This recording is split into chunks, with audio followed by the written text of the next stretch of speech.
Okay,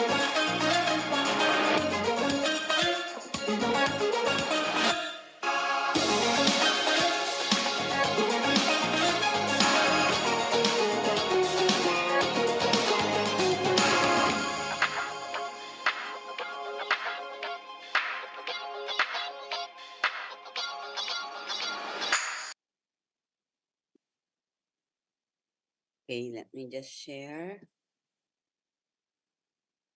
All right. Good afternoon, everyone. Welcome to the Ateneo de Manila University Department of Economics and Ateneo Center for Economic Research and Development Seminar Series. My name is Maha Lea Ravago, Associate Professor of the department, and I am the moderator for this afternoon seminar. For those of you whose first time to attend the seminar, I hope you enjoyed our virtual tour.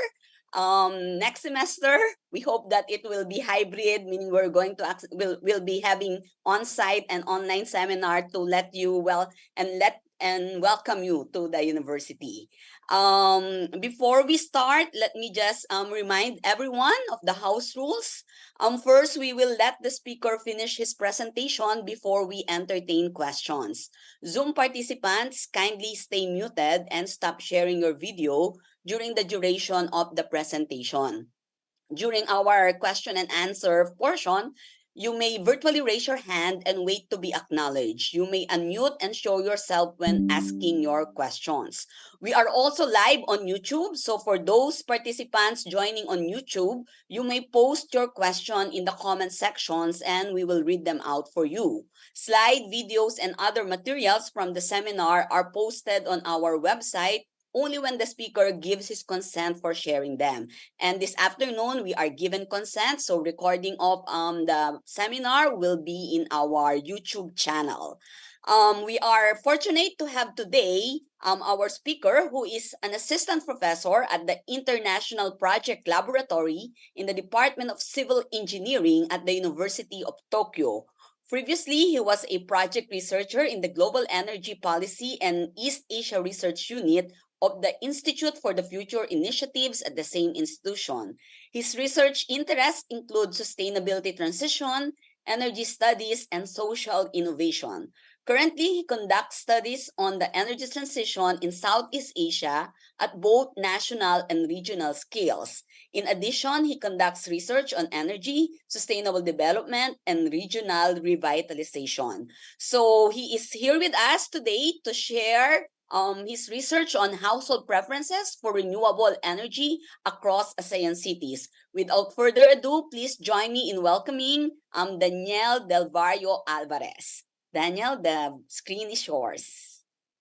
Thank you very much, Maha, and thank you very much for very kind introduction and very outstanding webinar style. So, shall I start sharing the screen? Yes, please. Okay, then let me check what I did it here.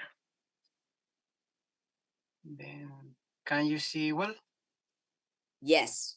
Okay, then thank you very much, Maha, and yeah, thank you very much all for this kind of invitation and all who are attending from Zoom, YouTube, Facebook, all these different platforms.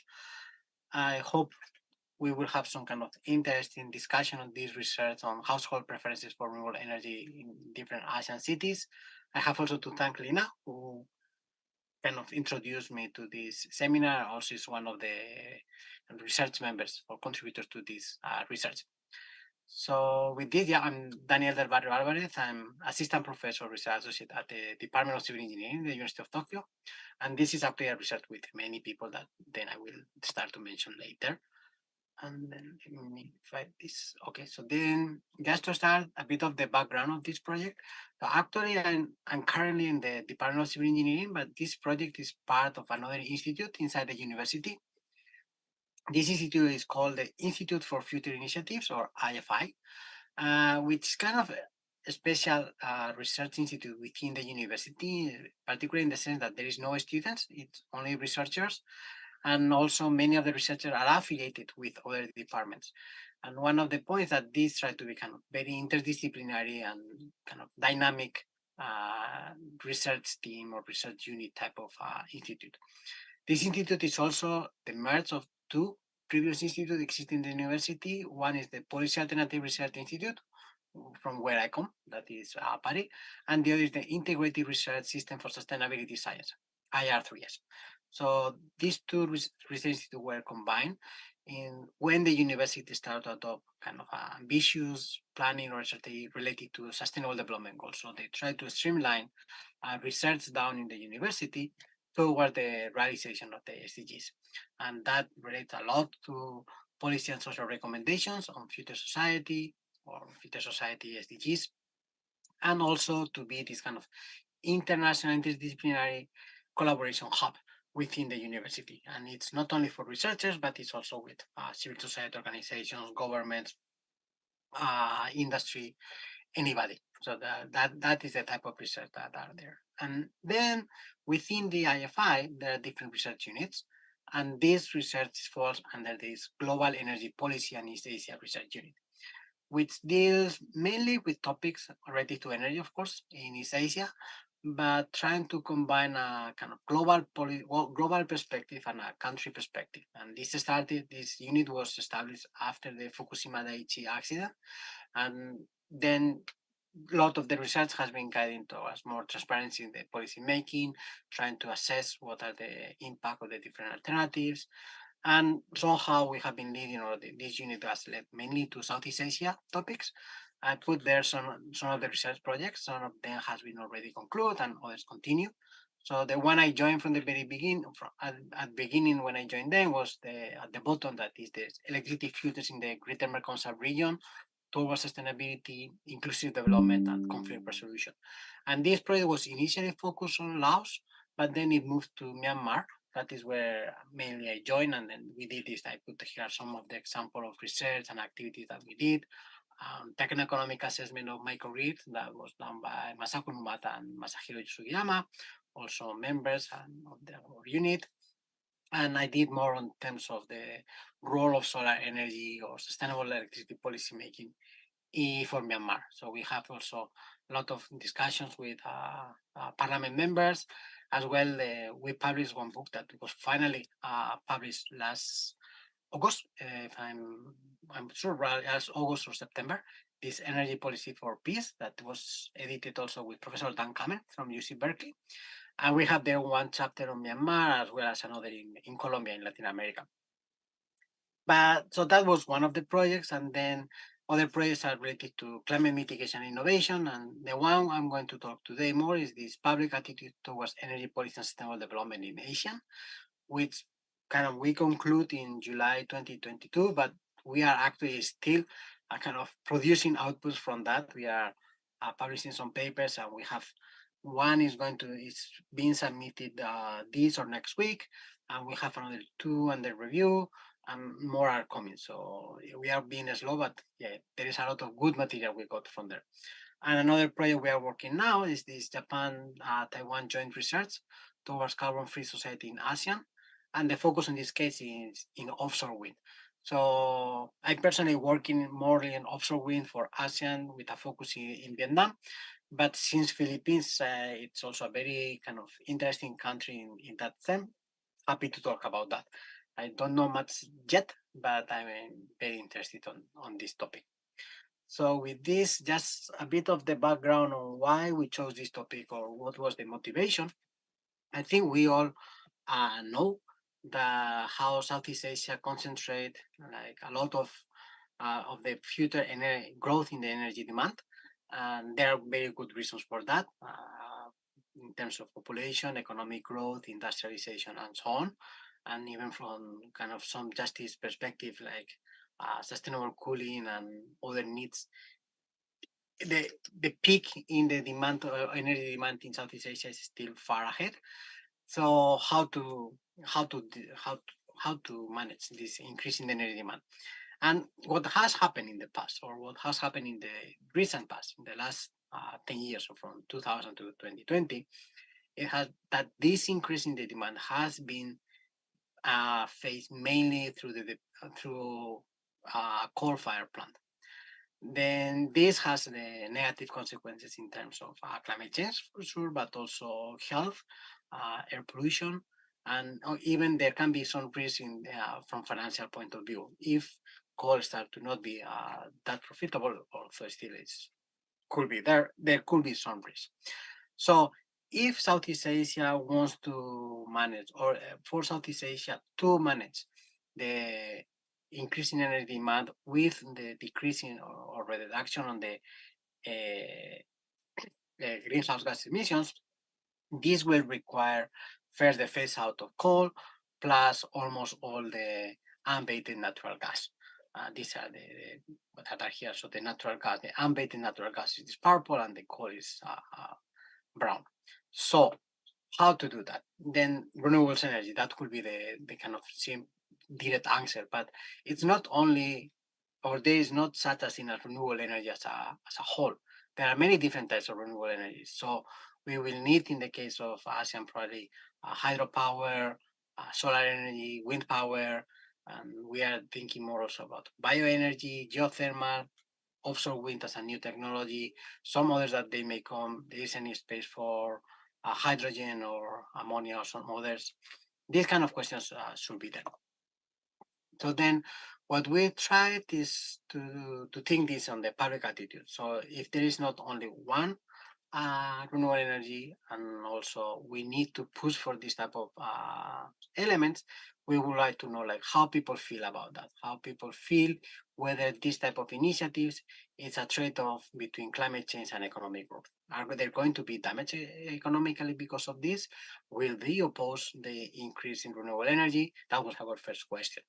So we wanted, that's why we decided to choose this kind of willingness to pay approach for renewable energy across ASEAN. And we divide the study in three phases, or actually three years. So in the first phase that started officially in 2020, although we started the preparations in 2019, we did our kind of first cross-country study, and we looked to Vietnam, particular Ho Chi Minh City, Thailand, Bangkok, also Yangon and Mandalay in Myanmar, and Vientiane in Laos. And after that first year where we have kind of our first templates and our first surveys, then we went to expand to other countries, in particular Malaysia and Philippines. And for Vietnam, we thought about a second type of study, looking not only to the renewable energy, but looking to mobility, and in this case, about electric motorcycles. So that was one topic that I found very interesting, and it's something that I would like to. I find it amazing, all the innovation that is happening around electric motorcycles and the implications for industrial in terms of justice mobility and how cities work in this region. And then with the third phase, we continue also with these renewable energies, including Indonesia. And for Malaysia, we also did a kind of experiment in which we tried to see if by or the provision of information into the survey will have some impact, specifically in in a CDR survey. So this is the entire team. As you can imagine, this is the work of many people, and this was supported by the Economic Research Institute for ASEAN and East Asia, so area.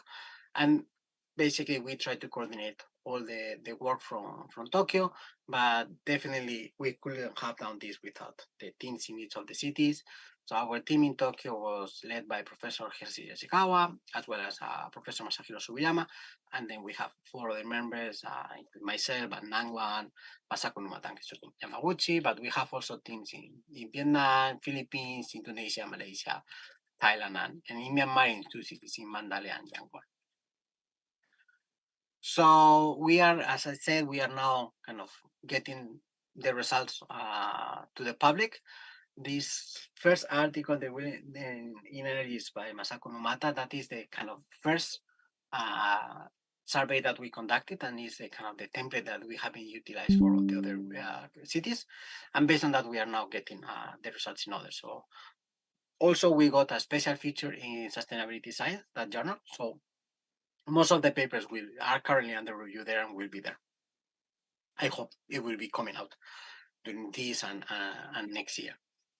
So looking at this public perception toward renewables, we found first like how it because why it's important to understand these public preferences or public perception.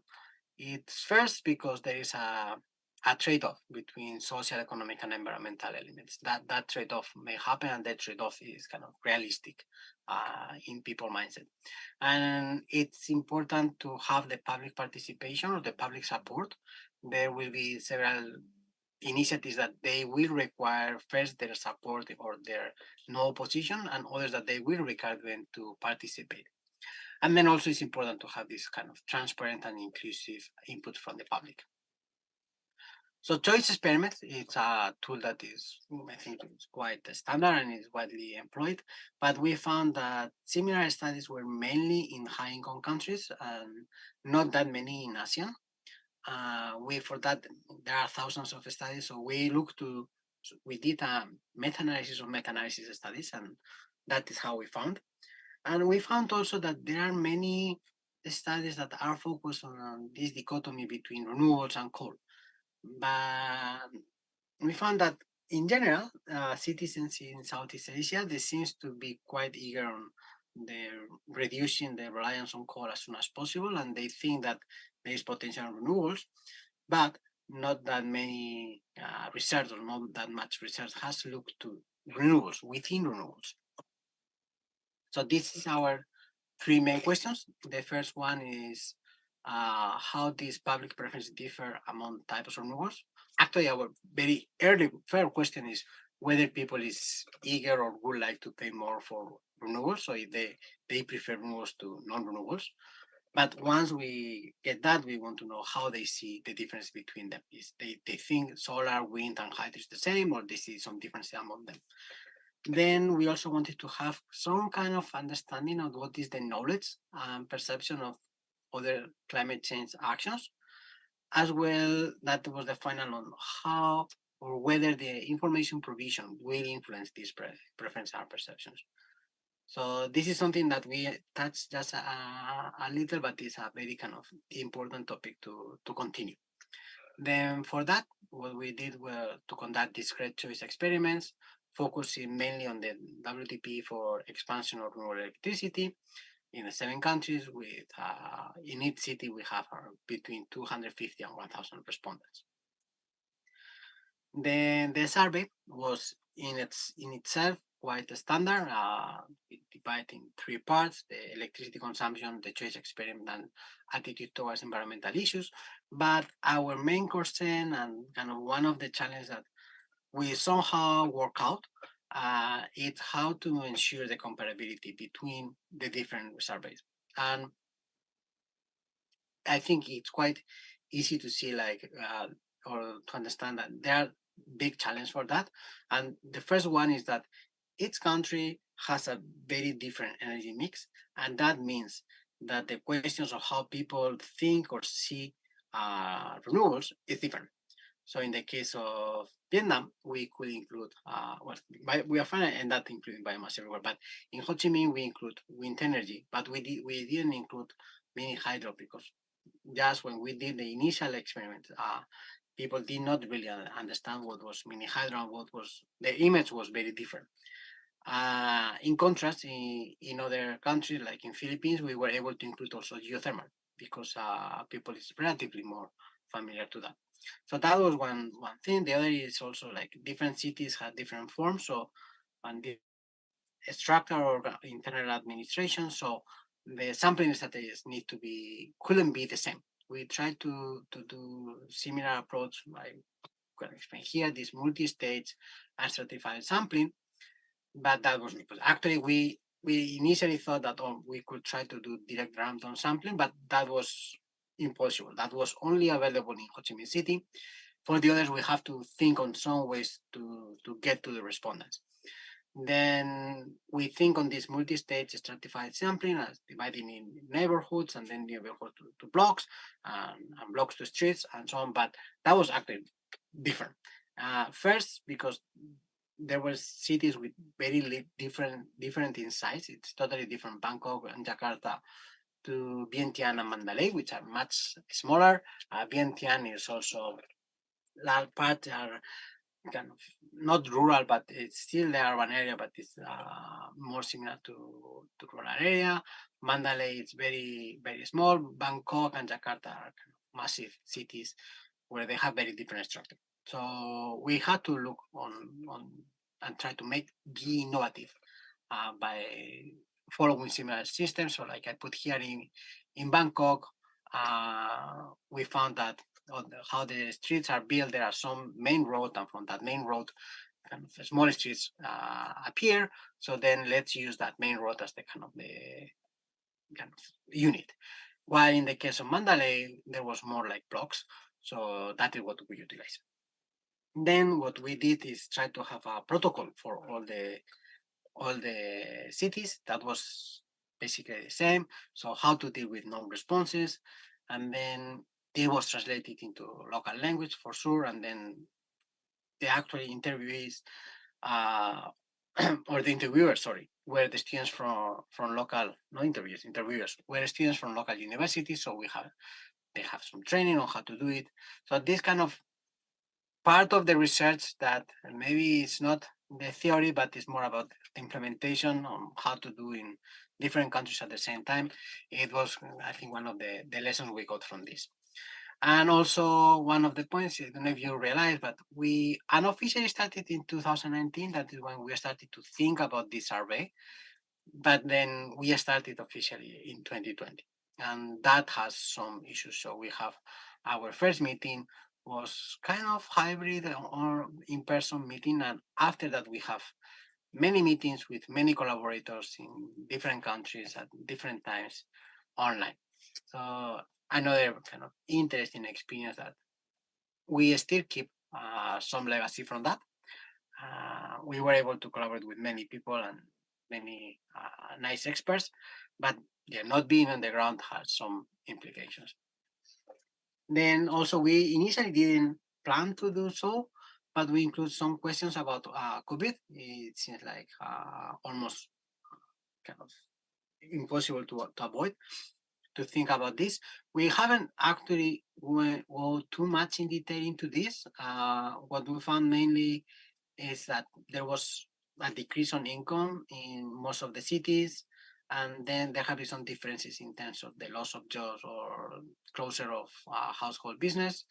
But we put that there is we haven't gone much in detail, but just to have that there. Then a bit more interesting, looking to the electricity consumption and the attitudes towards electricity saving. So the consumption, I think that was kind of expected. So in Bangkok, the electricity consumption is larger than in the other countries. It's followed by Ho Chi Minh City, and then some cities like in Jakarta, we found a very low consumption. Not sure how we designed the survey or what that is the actual situation, but that is somehow what we got. And then we looked to this kind of electricity saving behavior. So we thought like kind of proxy on how we think about energy saving attitudes. Then we put some of the actions that could lead to that, and some we discussed this with some of the teams, especially in the first year, on which could be these actions.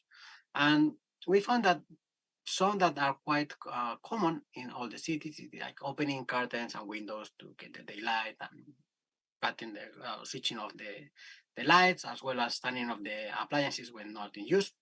This seems to be uh, quite common, but others that are more related to kind of technology saving. So to understand like what is a kind of energy saving refrigerator, or how to utilize a washing machine like only when it's full load, and so that there are some differences are in general maybe less common, but also there are differences between the cities. Surprisingly or not, in Vientiane, we found that people respond like they have very kind of most of these actions they do that. We are not sure if there was some kind of bias in the responses, but that is the results we got. Then we also look to attitudes towards environmental issues. So then also we did some kind of discussion between the different groups on which could be the main or what are the main environmental problems in these cities, and include also like global warming or climate change. And there was actually depending on the city, this is translated to local language. Then in some local language, how they translate is sounds more like global warming, in others sounds more like climate change. So it's slightly different, but the same concept. And something that we also expected or not, but we found that climate change seems to be not the main issue in most of the cities, at the exception of Mandalay, and actually Manila was quite high, but even in Manila, air pollution was much more important, or Terengganu in Malaysia. But said so, what we found is among the others kind of environmental issues, three that were quite highlighted were air pollution, solid waste management, and flooding. And very clear, especially for air pollution and flooding, these are two topics that are quite close to climate change. So that is what started to give us some hints that maybe the policies or the design of the policies or the design of how to involve citizens needs to be, or it's not that wise to go through the channel of global warming and climate change, but more try to look to these other problems that people seems to be more concerned of, like air pollution and flooding. So that is what we got. Then we also try to ask like how much or when they know, have you ever heard about any of these renewables? Then the ones that we use most commonly was solar, wind, biomass, mini hydro, and geothermal. Um, what we found is kind of surprising in the sense for solar energy is much more widely known than any other, even more than hydro or biomass. Then biomass was interesting in the sense that why that could happen. Our hypothesis or our idea right now is that this is because we survey urban areas. So if we go to rural areas that we couldn't do in this project, this situation could be very different. And this leads to some questions on this kind of urban rural divide. And if we are thinking about energy justice or how to include all the citizens, then we need to consider that. So that is actually one of the limitations of our study. We only look to urban areas, but that was the only that we could achieve. But this could be a interesting area for further research. And then just I highlight here a bit on Manila, what was the situation. So like in Manila, again, like biomass, it's not that much known, and geothermal is still not, only half. And mini hydro was actually quite interesting because kind of we started asking about mini hydro, but people think about large scale hydro. So there was no very clear differentiation in their minds on what is mini hydro and what is a big dam. Then after that, then we ask, okay, you know about this or you don't know, then how do you feel it's environmentally friendly or not? And again, here the interesting contrast is between solar and biomass. So biomass was in general considered as a very environmentally friendly, whilst perceptions with biomass were not that positive or not that consistent. In some cases, the people were not sure. That was the majority of the answers. And the environmentally unfriendly was relatively high, especially if we consider that we were doing a survey about renewable energy and they knew about that. So uh, they the respondents will assume that biomass is a renewable energy, but still they were not that sure of their environmentally friendliness. So this is also interesting result. Then this is the type of or the kind of model of the choice experiment we did. It's a choice set with three alternatives, so actually two alternatives and then the status quo. And for that, we also divided we have three attributes. One is the zero renewable energy in the final mix, which we did kind of randomly between 10 to 30%. Then for Manila, we increase a bit more because the zero renewable energy in Philippines is quite high. And then we put the different types of renewable energy, like which could be the main type of renewable energy. So cover that is not perfect, but that is how I think it was a good way to be able to ask about these differences. And then the next one was just in the electricity bill, how much is increasing their monthly electricity bill. So like this status quo, that why is no change. But the other options is always an increase in the bill. We didn't include never a decrease in the bill.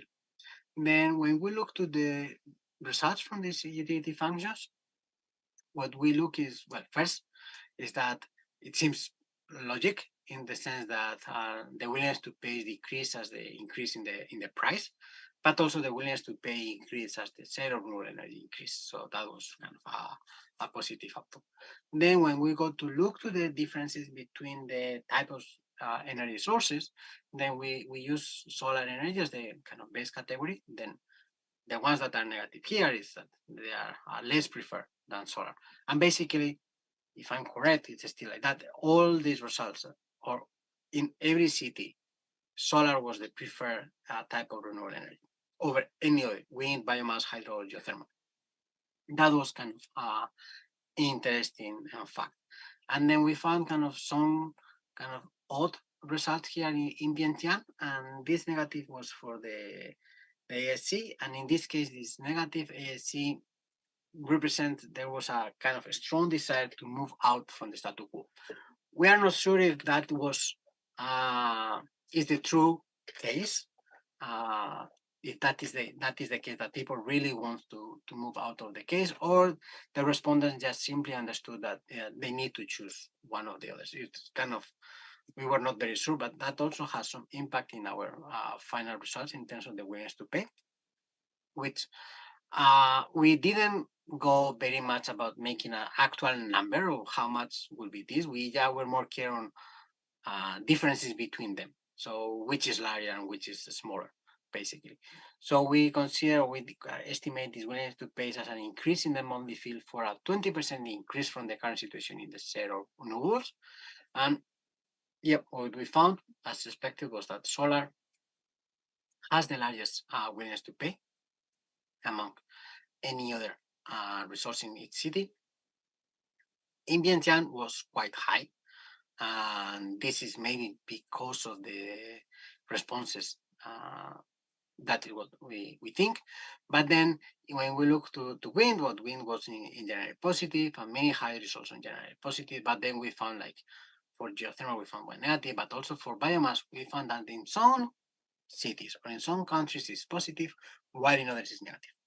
And one interesting case here is also looking to Myanmar. So inside Myanmar, we got two urban areas, Yangon and Mandalay. But Yangon is a much more urbanized area than Mandalay. So we found that in this urban but not that urbanized area, there was positive toward biomass, but in Yangon was negative. Ho Chi Minh is also kind of a mix between, it's very urbanized, but kind of several of the respondents are likely to be from rural areas. Bangkok, large urbanized, then Manila, we're not sure, then Ghana and Yakan. So that is a bit what we got that found quite interesting. And then with this, I'm just going to conclude. It's just so we can have more time for more question and answer, kind of free discussion. I'm looking forward to hear your comments on the results and some other, if you have got similar or different results, that I think that's very important.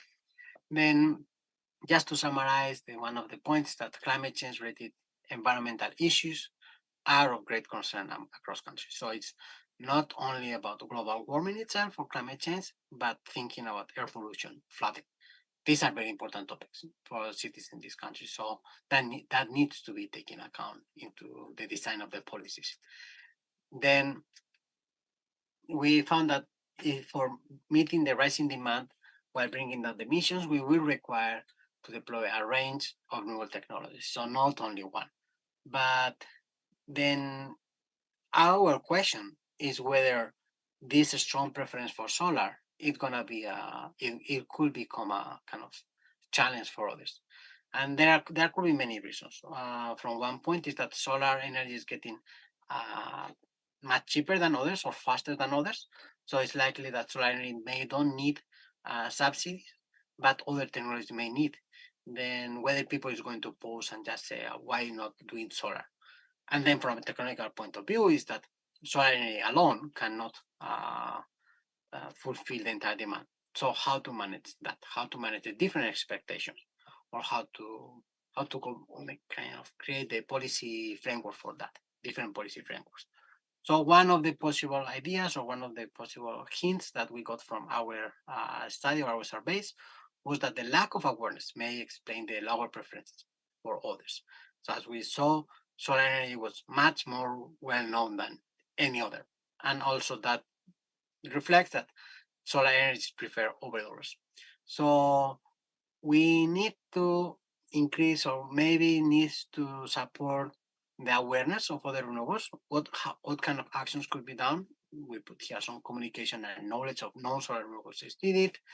That is also a role, I think, from universities and academia to write articles to explain what is the technology, in which way this can be sustainable. That is one case for hydropower, which may have kind of depending on to whom you ask or to whom we ask, they will have a positive or negative image. So how to explain that sustainable hydropower is there and how to introduce that and kind of convince people for that.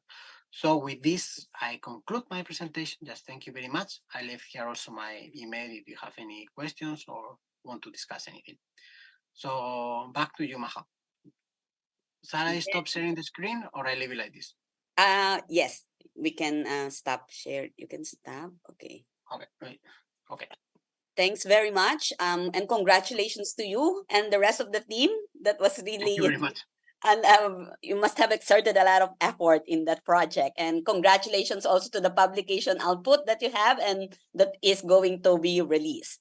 Okay, so now we open the floor for discussion, comments, and suggestions. So for those of you who are on Zoom, just virtually raise your hands and then you may unmute and ask the question yourself.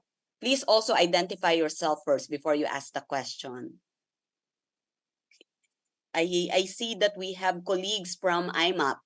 Thanks very much. So we have here ABP Cheryl D. IMAP is the one who manages the electricity market in the Philippines. I see Cheryl D. Arjon, and another one, Nash Di Manalata. So thanks for attending our seminar.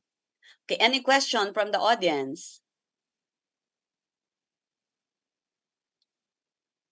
Okay, so let me start. They're probably need some warm up.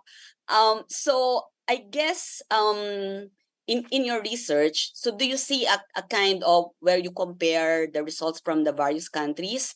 Does it follow, the environmental Kuznets curve? While it's all Asian countries, these countries are still in the different stages of development. And for the environmental Kuznets curve, you know that for it's the high income country that has more concerns for the environment. Do you see that pattern?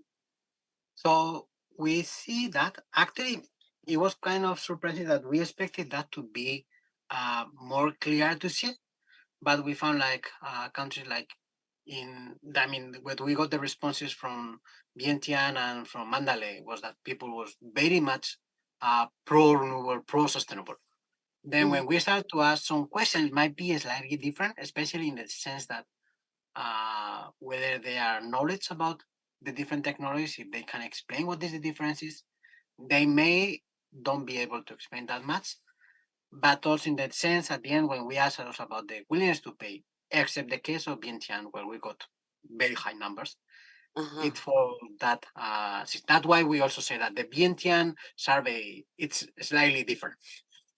We found a bit different, but yeah.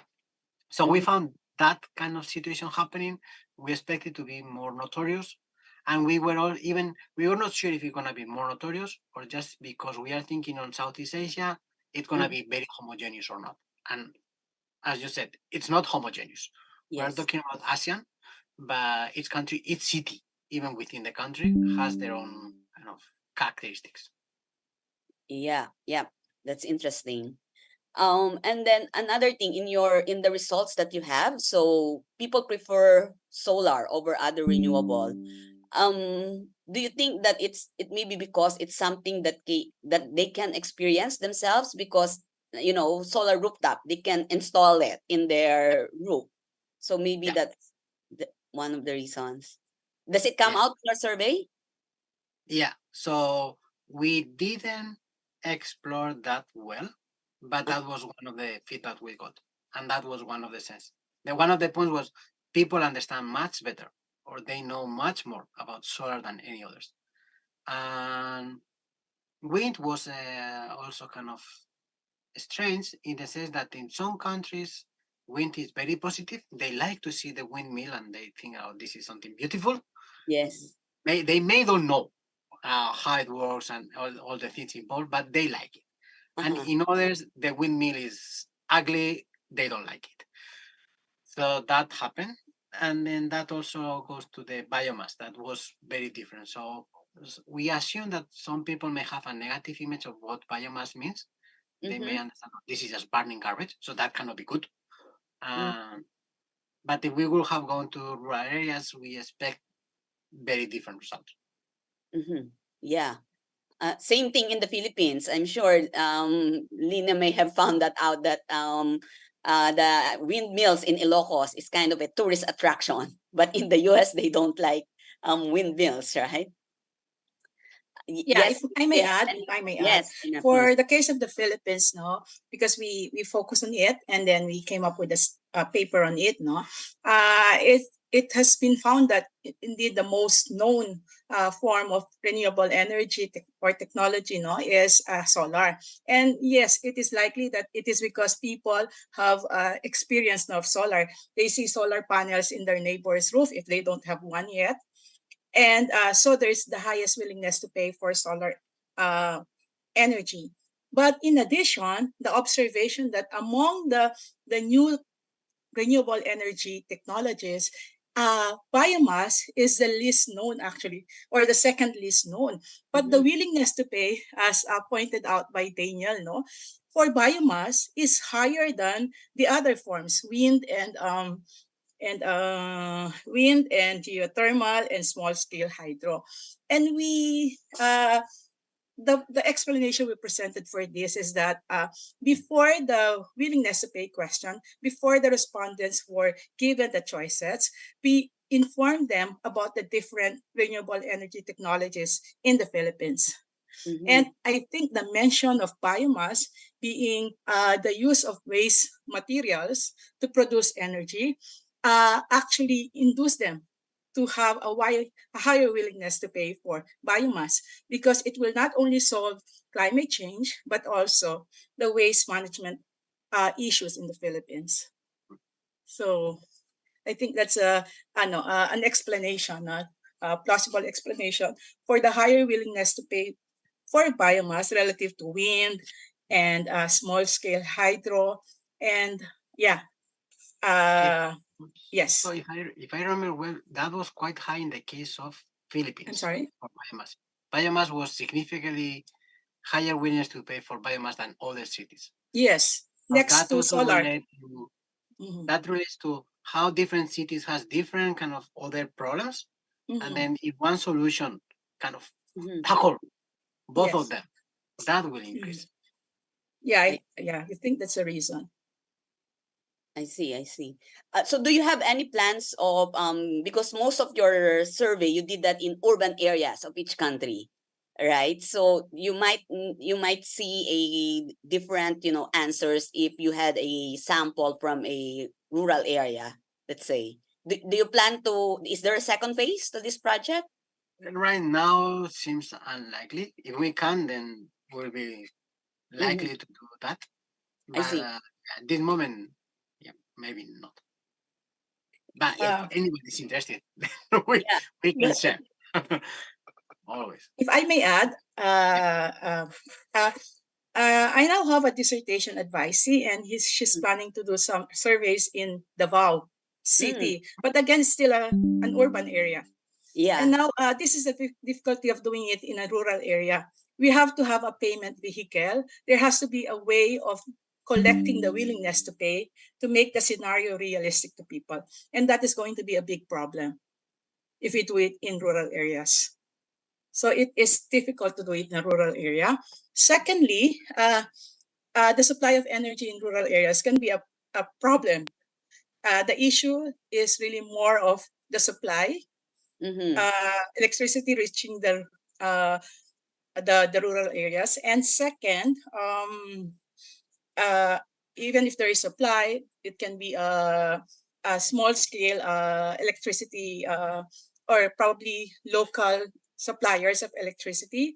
So that will be also difficult to survey using Mhm. a common payment vehicle.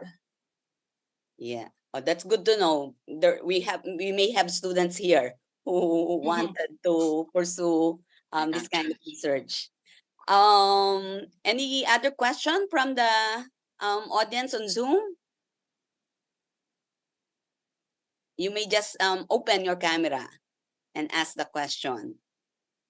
There was this survey in a forum that I just attended last week by Adri Stratbase. Lina, you may know this. They launched or released the result of their survey. So it's a nationally represented survey, and they asked Oh, some similar questions that you did in your survey. So in that survey, so it's good actually because I was struck by the what Daniel mentioned, that people relate more if you ask them about flooding, about air pollution, more than climate change, because climate change may be abstract to some people, right? But flooding, they experience that. So in that survey, actually it's Visayas and Metro Manila that's coming out where concerns for the environment is really, very prominent. And maybe it's because of the experience with Yolanda that's in Visayas. So you may want to check that survey and compare, because that one is nationally representative survey. They have also they also did survey in Mindanao, if I'm not mistaken, and that you may want to compare, because since you only did Metro Manila, you may want to check that out. yep. is Thank there you. apart from preferences, knowledge, awareness, is there a willingness to pay question in those surveys? I don't know Maybe about that. none. I have No. not looked at the details, but I was in Uh-huh. the room. Yeah, because it's Want to very check. expensive to make a choice experiment Yeah, survey yeah, and a contingent valuation survey nationwide. yeah. Daniel knows that because University of Tokyo funded surveys. Yeah. Shell, you Mhm. opened your camera. Yes, Dr. Habito. Yeah. First of all, by the way, I'd like to. I noted that was this research funded by AREA? Yeah, yeah. Because I know. Okay, I'm glad to know that. Until recently, I was actually the chair of the board of governors of AREA, and I've been Oh, watching, among other thank things, the you. research that they've been doing, all sorts of relevant research for the region. So I'm glad to know that. But what I really wanted to say or ask was, in asking for willingness to pay, is there, uh, are the respondents in effect made aware that by patronizing renewable energy, they in effect would be helping address the very problems that they care about, whether it's flooding, and like you said, flooding is very much related to climate change anyway, even though they don't really rate climate change as high in their priority of concerns. But when they answer that question, on the willingness to pay, do they even understand that by doing so, they are actually they're actually helping mitigate flooding or the other associated problem? Because, in short, a study like this might be best conducted in a way that gives them a prior knowledge of precisely the link of climate change and renewable energy to the very problems that they see every day. But was there something like that happened as a preparation for this kind of a study? So that is a very good point, and that was something that initially in this survey we did not do on purpose. So we wanted to know without making much bias. We explained, and there was this, like Lina explained, there was some explanation on what is this about, but we didn't go in detail explaining exactly everything. We wanted to get like what is their view right now, and then we did one of the experiments that was in Malaysia, in Terengganu, but that was not about the renewable energy, but about carbon dioxide removal, CDR. And then we assume, okay, CDR is one technology people is not going to be familiar.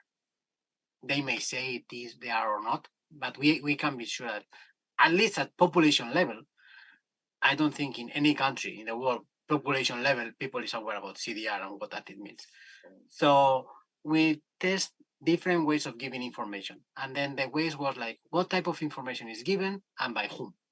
So, professor of the university says blah, blah, blah. Or social media influencer says the same thing.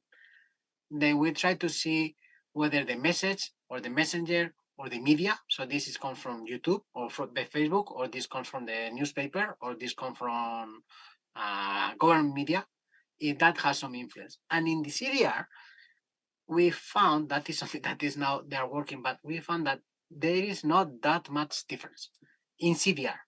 In renewable energy, we believe, and that is also as Nina mentioned, that if we can explain, then there will be a big impact. So that is the part on how the programs are designed. Should be able to explain, oh, we are not just making this for COP 20 something or COP 500, but we are doing this for very local programs that we are having in this city. So that was also why we went to the e-motorcycles. We wanted to see like people think like air pollution for motorcycles matters or not. It's something that we didn't have the time to elaborate because we went to many countries and then we tried to be initially comparable. But that could be I think that is a very interesting question, because then it leads to the question that each country, each city may be different, or there might be some common points. There is a lot of kind of policy design that is involved there. Yeah, it was very interesting, but beyond of our initial scope. Yeah. Yeah, Lina, please. You're muted, Shell. Yeah. Oh, thank you. So, anyway, I was just thinking whether it makes sense or it would be useful to do on a further study onwards by not necessarily yourself but others, to actually include that kind of awareness of the linkage between renewable energy and precisely those problems that they say they care about. Obviously, the results are obviously predictable. If they're more aware, then the more they'd probably have a willingness to pay for renewable energy. So I guess what you're seeing as differences across cities may also be a reflection of differences in awareness on the impacts of the significance of renewable energy as a mitigating factor for climate change and the related problems that they see. Anyway, yeah, it sort of gives suggestions on further refining the research design going down the line for other similar studies that will be done afterwards. And But there are anyway, also, thank you. thank you. But there are also interesting questions that, like in the, like how much they can feel, or how, like in each country or in city, they will receive the information in a different way, but they will also kind of feel different closeness. So, like in the case of electric motorcycles, we ask things like, from which country you will buy this electric motorcycle. And now in Vietnam is quite popular, or is getting popular, being fast.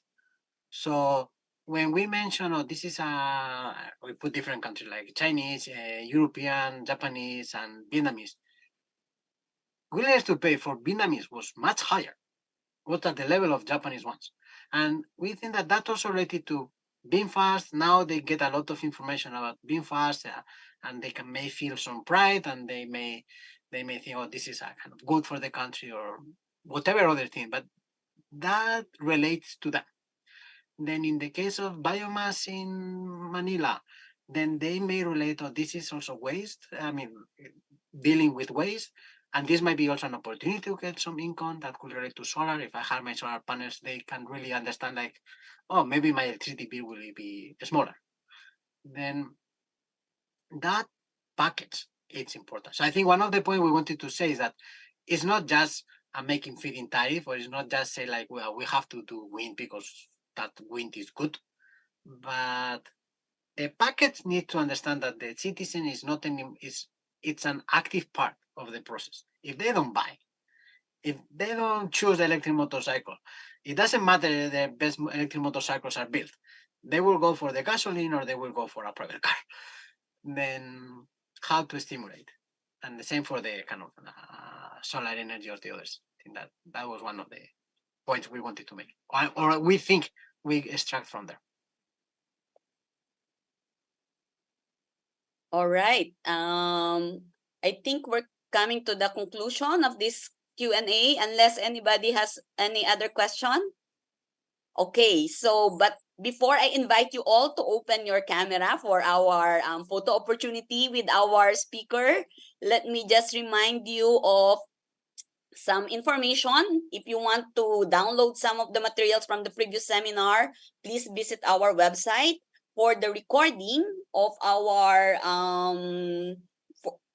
seminars and also of today's seminar, you just go to the Ateneo de Manila University YouTube channel. So you can just Google Ateneo YouTube and you go here and you can just click Economics Seminar Series, and then you'll have all the list of the seminar here. For next seminar, we have 2 more seminars for this semester. We have just 2 more seminar for this semester. The next one would be on Friday. So this will be on hybrid, on-site and online. If you want to attend the seminar on-site, please send us a message in our Facebook Messenger. And then the last seminar for this semester will be on December 6th. It's on impact of typhoons on the labor market, the case of the Philippines. For those of you who would like to have a certificate of participation in today's seminar, please send a message to the link, no, or sign up to the link that was sent on the chat box. It has a deadline, so please do send a message. So at this point, I'd like to invite everyone to open their camera so we can have a photo opportunity with our speaker. And give your best smiles. All right. Danny, Rainier? Yes, I will be taking the photo, ma'am. All right. Last 3 po for 3 seconds for everyone else to turn on their cameras. Okay, so getting ready po. Okay. Please smile in 3, 2, 1. One more po. Please smile in 3, 2, 1. Okay, all good. Thank you po. All right. And before we Mildred end, is with us pala. Yeah, let me just acknowledge our support team. So Rainier and Aya, our grad assistant, and then Rodel, our tech support. So again, please join me in thanking Dr. Daniel Del Barrio for that very interesting presentation. And also Lina, thank you. Thank you, Daniel. Thank you. Have a good afternoon, Thank you very much. everyone. Pleasant evening. Bye. Bye.